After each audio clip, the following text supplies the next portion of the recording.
And now we have to make our free throws. At turn naman ngayon ng Jordan na magreklamo sa mga referee. At tayo mga tinatawag na mga fatigue mistakes. Oo. Minsan sa sobrang pagod mo, yung decision making mo, yung galaw mo sa loob, may halong sobrang panggugulang. Tama. And Baracael continues to play tough. Undersized for that power forward role. But because we need this offense, Margilas needs this offense, getting extended minutes and providing quality minutes. At tinabla na ni Mac Baracael ang ating laban at 66. 3-30 nalalabi sa laban na to. Solo leadership ang nakataya. Here's Wright. Kick out pass for 3. Oh, that's big. First 3-point basket for Subsukov. This means about 3 rainbow attempts. Made a layup, but that was a huge basket for Jordan. Here's Casio. Casio playing hide and seek. Natapigan yung pasa. Baracael ngayon. Balik to kay Casio. 4-3. Gusto pumawi. Yes! JB Casio's first points of the game. Kita niya si Rashim Wright, ika-ika. Parang natapilok. Oo, yan na nga, oh. That's a good break for the Gilas team. Inside incursion. Wow. At the heart of the defense. That's a hesitation move and a finish going to his left. Osama Douglas giving Jordan that small cushion. Inside they go to Doughted. Doughted. It's baseline. Oh! 2-point lead dito para sa Jordan. Libre sa corner. Wala. Rebound dito kay Lassiter. Baracael will try to finish. Nawala yung bola sa kanya. They will stay with the Philippines. First, the Philippines was lucky when Subsukov missed that unopposed 3. And then Subsukov with this chase down laban kay Baracael almost had that free layup.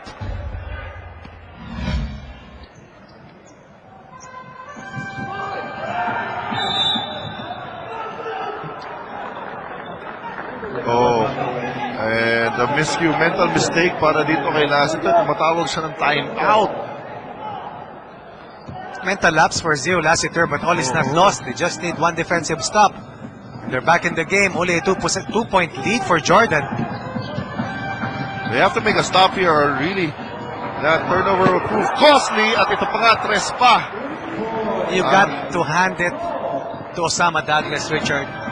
Trusting Subsukov was missed several 3-point attempts, but has nailed his nailed 2 of his last 3 jumpers from the rainbow territory. Step back jumper for Dondon. No good. Philippines running out of time here. 1.5 minutes to go. Nakaagaw dito Team Pilipinas. Lead pass. Baracael will try to finish. Nasa raduan ng pinto. Casio for 3. Yes! That's a costly turnover against Osama Douglas. JB Casio nailing 2 big 3-point baskets. Brings the Philippines 2 points away from Jordan. Philippines needs a stop. Pag nagkamali ka talaga, magsisisi ka. Ito na ngayon. Umatake ang Jordan. Drop pass inside. Extra pass stolen. Another big defensive stop for Gilas. Chance to tie or grab the lead. Baracael. Nothing there. Rebound to Lassiter. They set up their offense. Ito na ngayon si Casio. Casio uses the screen. Lassiter steps on the sideline. Nag-shuffle siya because he attacked the closeout. That's a huge turnover against Team Pilipinas. Under 38 seconds left here in the 4th. Jordan still ahead by 2. Importante po itong defensive effort. Ito yung kanina, no? Humihingi ng timeout si Marcio at hindi pwede tumimeout dito sa amateur. Ito naman yung big 3-point basket ni JV Casio. Playing big here in the end game para sa ating Team Pilipinas. Pero bola babalik dito sa unan ng Jordan. Kanina, Richard, binanggit nga natin yung huling pagtatapat nila sa Champions Cup. Nagtapos sa score na 76-74 in favor of Smart Gilas. At ngayon, another dead heat ang ating nakikita rito sa labanan for solo leadership. Both teams 2 wins in their first 2 games. Babalik pa itong possession sa Smart Gilas. They need 1 defensive stop. Will they play 2-3 zone? Will they go man-to-man in this possession? Ayan, nasa penalty na ang Smart Gilas. Subsukov, wearing jersey number 9, has played big for Jordan here in the fourth. But once again, who has created the scoring looks for him? Definitely, it has been Osama Douglas. Let's see how the defense will stand here para sa ating Team Pilipinas.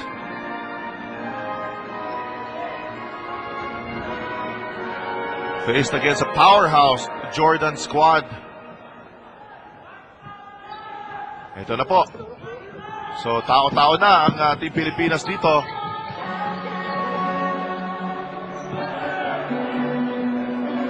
Smart Gilas tried to go full denial on Osama Douglas. Here goes the screen. Yeah, floater, no good. Rebound, napitawan. A lot of contact on that attempted rebound by Siu Lassiter. But no whistle. Instead, Osama Douglas recovering that possession for Jordan. And he will be fouled. Almost a defensive stop. Oh. He forced them to take a tough shot. But we just couldn't get a hold of that basketball, and it will force Marcus Doughty to give up his 5th and final foul. 2 free throws coming up for Jordan. Golden chance for Jordan to close the doors. On Team Philippines, Osama Douglas buries his first free throw.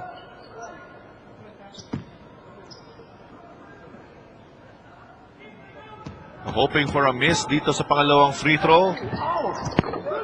Pero pumasok, so wala nang timeout. 4-point deficit here. Something short of a miracle. Oh! Some costly turnovers, some mental mistakes in the fourth, costing the Gilas team that opportunity to overtake Jordan here in the end game. That's right, we had our chances to steal this game away. Pero the breaks going the way of Jordan dito po sa end game.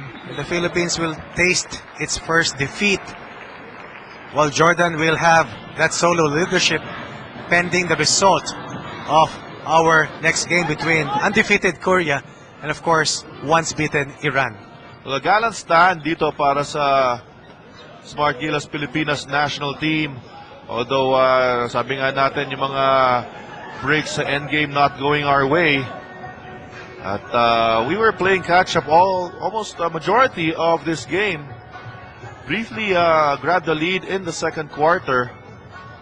Pero po talagang naging matibay itong koponan ng Jordan sa larong ito. Yan po si Coach Raiko Toroman.